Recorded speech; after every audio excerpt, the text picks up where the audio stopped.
மட்டும் இல்ல, உலக நாடுகள் எல்லாத்திலும் இருக்கக்கூடிய பிரச்சனை குழந்தைகளுக்கு அட்டென்ஷன் ஸ்பேன் இல்ல.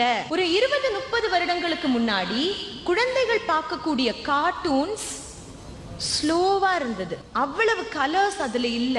ஆனால் இன்னைக்கு குழந்தைகள் பார்க்கக்கூடிய என்டர்டெயின்மெண்ட் ரொம்ப ரொம்ப கலர்ஃபுல், ஃபிளாஷி, கிங்கி பிங்கி கிங்கி பிங்கி கிங்கி பிங்கி கிங்கி பிங்கி. அதுக்கு பிறகு அவங்க பார்க்கக்கூடிய டிக்டாக் ரீல்ஸ், யூடியூப் ஷார்ட்ஸ், இது அவ்வளவுமே 30 செகண்ட், 45 செகண்ட், ஒரு நிமிஷம், அடுத்தது அடுத்தது அடுத்தது அடுத்தது.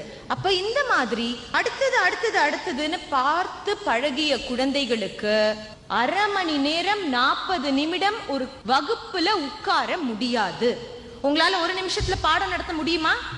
உண்மையா சொல்லணும்னா ஜெஃப்னால இந்த ப்ராப்ளம்ஸ் குறைவு. ஒரு குழந்தைக்கு ஒரு நாளையில் 1 மணி நேரத்துக்கு மேல ஸ்கிரீன் டைம் இருக்க கூடாது. எல்லாத்தையும் விட வீடியோ கேம்ஸ் விளையாடவே கூடாது. குழந்தைகள் பார்க்க கூடாத விஷயங்கள் சினிமால விட்டுருங்க, அதெல்லாம் ஒண்ணுமே இல்லை. உங்களோட விளையாட்டு ஆன்லைன் கேம்ஸ்ல நிறைய இருக்கு, நிறைய நிறைய இருக்கு.